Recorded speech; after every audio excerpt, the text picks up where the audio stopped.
Question అడగాలి. ఒక important question అడగాలి లక్ష్మణరావు గారు. బిల్ అంటే ఇప్పుడు ఏదైతే పార్లమెంట్లో రేపొద్దున బిల్లు ప్రవేశపెట్టబోతున్నారో, ఏదైతే డీలిమిటేషన్కి సంబంధించి మీ స్టాండ్ ఏంటండి? మీ పార్టీ స్టాండ్ చెప్పగలరా? డీలిమిటేషన్కి ఖచ్చితంగా వైఎస్ఆర్ కాంగ్రెస్ పార్టీ ఫస్ట్ నుంచి కూడా చెప్తా ఉంది, డీలిమిటేషన్ జరగాలి, స్థానాలు పెరగాలి, అసెంబ్లీ స్థానాలు కానీ పార్లమెంట్ స్థానాలు కానీ పెరగాలి. తద్వారా పెరిగింది ఏదైతే ఉందో దాని ద్వారా మనకు బలం పెరుగుతుంది. ఒకవేళ పార్లమెంటు స్థానంలో 13 నుంచి 14 స్థానాలు పెరిగితే సుమారు మనకి ఇప్పుడు ఉన్నటువంటి 25 ఒక 14 39 స్థానాలు అవుతాయి. సో ఇప్పుడు ఇండియా కూటమి స్టాలిన్ గారు కావచ్చు, పక్క రాష్ట్రం ఉన్న రేవంత్ రెడ్డి గారు కావచ్చు, వీళ్ళందరూ కూడా తిరుగుబాటు బాట ఎగరేస్తున్నారు. దీనిలో జగన్మోహన్ రెడ్డి గారు కంప్లీట్గా బీజేపీకి సహకరించే అవకాశం ఉంది, కానీ కేంద్రానికి ఇండియా కూటమికి సహకరించే అవకాశం లేదంటారు, అంతేగా సార్? ఇక్కడ జగన్మోహన్ రెడ్డి గారు ఇండియా కూటమికి సపోర్ట్ చేస్తారా లేదా ఎన్డీఏ కూటమికి సపోర్ట్ చేస్తారా అనేది ఈరోజు మాది డీలిమిటేషన్ ఫస్ట్ నుంచి చెప్తా ఉన్నాం. డీలిమిటేషన్ జరగాలని చెప్తూ ఉన్నారు కదా, ప్రతి ఒక్కరు కూడా డీలిమిటేషన్ జరిగితేనే. ఇప్పుడు మనటి వరకు ఎదురు చూసింది ఏంటి? వన్ ఎలక్షన్ జరుగుతుంది, దేశవ్యాప్తంగా ఒకే ఎలక్షన్ జరుగుతుంది అని చెప్పారు. మనటి వరకు అమిత్ షా గారు జరగదన్నారు. మొన్ననే స్టేట్మెంట్ ఇచ్చి 2028లో అందరం కలిపి దేశవ్యాప్తంగా ఒకటే ఎలక్షన్ జరుగుతుంది మళ్ళీ స్టేట్మెంట్ ఇచ్చారు. పరిణామాలు చెప్పలేమండి. ఏ రోజు ఏ పరిణామం జరుగుతుంది, దాని తగ్గట్టుగా వ్యూహరక్షణగా దాని తగ్గట్టుగా ఒక నిర్ణయం అనేది తీసుకుంటారు. అంతేగాని దానికి ఇగో ఈ ఎన్డీఏ కూటమికి సపోర్ట్ చేశారు, ఇండియా కూటమికి సపోర్ట్ చేయలేదు అనే విధానం కాదు ఇక్కడ. అది ఎంతవరకు ఉపయోగపడుతుంది, దానివల్ల ఏంటనేది దాన్ని బట్టి ముందుగా కొనసాగడం జరుగుతుంది. ఇక్కడ ఓటమికి సపోర్ట్ చేయడం కాదు కదా. డీలిమిటేషన్ అంటే ఖచ్చితంగా అసలు యాక్చువల్ ఏంటంటే ఆంధ్రప్రదేశ్ తెలంగాణ 2 రాష్ట్రాలు కూడా మనం భౌగోళికంగా మనం విడిపోయాం కాబట్టి ఖచ్చితంగా డీలిమిటేషన్ ప్రకారంగా మనకి స్థానాలు పెరగాల. ఒకటి ఇందాక మీరు మాట్లాడుతూ లక్ష్మణరావు గారు మాట్లాడుతూ పొద్దున పూట టిఫిన్ ఒక దగ్గర, సాయంత్రం భోజనం డిన్నర్ ఒక దగ్గర చేస్తున్నారన్నారు. తమ యొక్క కార్యకలాపాల్లో భాగంగా వాళ్ళు అలా చేస్తే తప్పు లేదు కదా, ప్రభుత్వ ధనాన్ని దుర్వినియోగం చేయకుండా తన వ్యక్తిగత ధనంతో చేస్తే తప్పు లేదు కదా. ఇంకొకటి మరి ఆయనకి ఎక్కడ ప్రభుత్వ ధనానికి మరి ఎక్కడన్నా చేయడానికి మీరు పవన్ కళ్యాణ్ ఉద్దేశించి అన్నట్టున్నారు. మరి ఆయన ఎక్కడ కూడా ఏ జైల్లో లేరు కాబట్టి ప్రభుత్వం ఆయనకేం పెట్టదు, ఆయనే ఖర్చు పెట్టుకోవాలి. జైల్లో ఏదన్నా ఉన్నడితే 16 నెలలు ఆయన చేసేవాడు అంటారు. మళ్ళీ వాళ్ళు చెప్పేదానికి ఏం చెప్తారు మీరు? ఏంటంటే ఇప్పుడు ఆయన 16 నెలలో లేదంటే 14 నెలలో 10 నెలలో జైల్లో లేరు, ఎక్కడన్నా టిఫిన్లు టీలు పెట్టడానికి ఆయన వ్యక్తిగత డబ్బులతో ఆయన వ్యక్తిగత డబ్బులతో తినాలి. ప్రభుత్వ ధనాన్ని అదే ప్రభుత్వ ధనాన్ని దుర్వినియోగం చేయడానికి లేదు. మీరు ఎందుకు అడిగారు ఆ ప్రశ్న? నేను అదే చెప్తున్నానండి. ఎందుకు అడిగారు ఆ ప్రశ్న? అడిగారు మీరు అడిగిన దానికి జైలుకి దానికి సంబంధం నేను అదే చెప్తున్నాను సార్. నీ సొంత డబ్బులు ఖర్చు పెట్టుకోవడానికి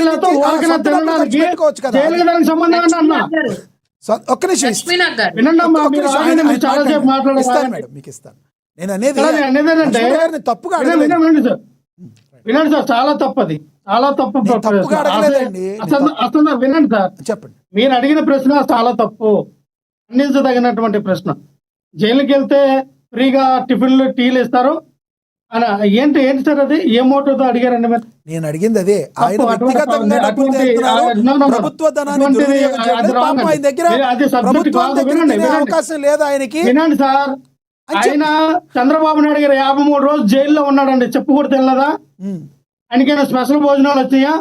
అదే చంద్రబాబు చెప్పుకూడదు తిన్నాడు కదా, అందమ్మా. చంద్రబాబు నాయుడు చెప్పును తీసిన నీళ్ళు, బాత్రూమ్ లో కడిగిన నీళ్ళు, తీసుకొచ్చిన నీళ్ళు, బాత్రూమ్ లో కడిగిన నీళ్ళు అవన్నీ మామూలుగా మాట్లాడండి, గౌరవప్రదంగా మాట్లాడారు కదా. దానిలో ఒక్క నిమిషం లక్ష్మణరావు గారు, మీరు చంద్రబాబు నాయుడు గారు చేయలేదా అని అడిగారు, అలా అడగండి. మీరు మసాలా విధానం అది కరెక్ట్ కాదన్నా. చాలా మాట్లాడారు. ఈ రోజున పవన్ కళ్యాణ్ అనే వ్యక్తి, వినండి ఒక్క నిమిషం వినండి సార్, గౌరవంగా మాట్లాడినప్పుడు మీరు చాలా శాంతంగా విన్నారు. అదే సార్, గౌరవంగా మాట్లాడండి.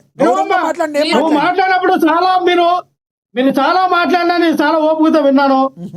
నేను మాట్లాడినప్పుడు మీరు వినండి. అదే చెప్పండి చాలా టైం ఉంది, కంగారు పడకండి. చెప్పండి చెప్పండి నేను ఇక్కడ అనేది లక్ష్మీనాథ్ గారు ఉమ్, ఒక రాష్ట్ర సీఎం గా చంద్రబాబు నాయుడు గారికి స్పెషల్ హెలికాప్టర్ కానీ స్పెషల్ విమానం కానీ ఉండాలి. ఎందుకంటే ఆయన ఒక రాష్ట్ర సీఎం, రాష్ట్రాన్ని నడిపిస్తాడు. ఎస్, తప్పలేదు. ఎందుకంటే ప్రతి ఒక్క రాష్ట్ర సీఎంకి ఉంటే వాళ్ళకు ఉండాలి కూడా. సో ఉప ముఖ్యమంత్రికి ఉండాలని రూల్ లేదే, నారా లోకేష్ గారికి ఉండాలని రూల్ లేదే. మీకెందుకు స్పెషల్ ఫ్లైట్లు కానీ స్పెషల్ హెలికాప్టర్లు కానీ విమానాలు మీకు ఎందుకండి? మీ దగ్గర ఎవిడెన్స్ ఉందా? ప్రజాధనంతో ప్రజాధనంతో వెళ్ళారని. ప్రజాధనముతో అది పవన్ కళ్యాణ్ గారు సొంత డబ్బులతో తిరిగితే ఓకే, రైట్, తిరగచ్చు. ఆయన ఇష్టం. పవన్ కళ్యాణ్ గారు సొంత డబ్బులతో తిరగచ్చు, దానికి నో అబ్జెక్షన్. నారా లోకేష్ గారు సొంత డబ్బులతో తిరగచ్చు, నో అబ్జెక్షన్. కానీ ప్రజాధనముతో ఎందుకు తిరుగుతారన్నా, ప్రజాధనంతో దేనికి తిరుగుతారన్నా వినండి. ప్రజాధనంతో తిరగడం తప్పు, అది ప్రజాధనంతో తిరగకూడదు. మీరు ఒకసారి మ్యూట్ చేస్తే నేను మాట్లాడతాను. ఒక్క నిమిషం ఇస్తారండి, ఇస్తాను. వినోద్ గారు ఇస్తాను. ఒక్క నిమిషం. కృష్ణవేణి గారు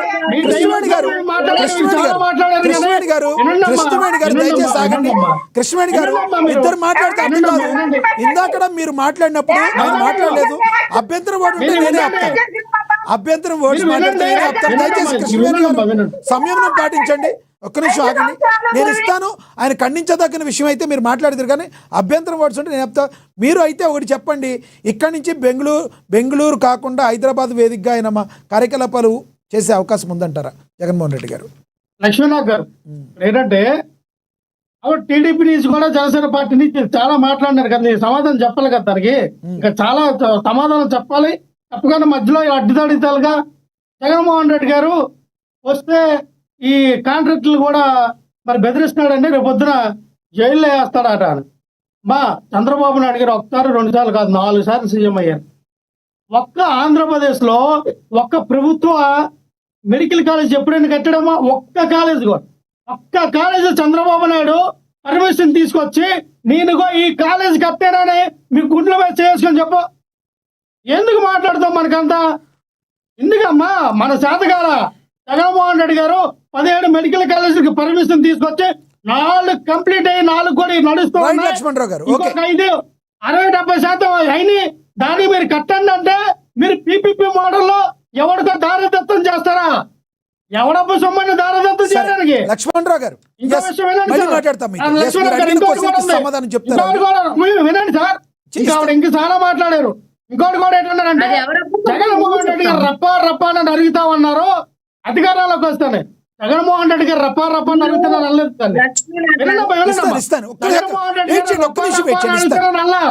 మీ టీడీపీ నాయకులు, మీ టీడీపీ కార్యకర్త, ఆ వ్యక్తి ఆ రోజు కూడా మేము చూపించాం. ఎవరైతే ఆ రప్ప ఆ యొక్క ప్లకార్డ్ పట్టుకొని ఉన్నటువంటి వ్యక్తి టీడీపీ కార్యకర్త అయితే ఆ రోజు ఆ జగన్మోహన్ రెడ్డి గారు ఏమన్నారంటే టీడీపీ కార్యకర్త బోర్డు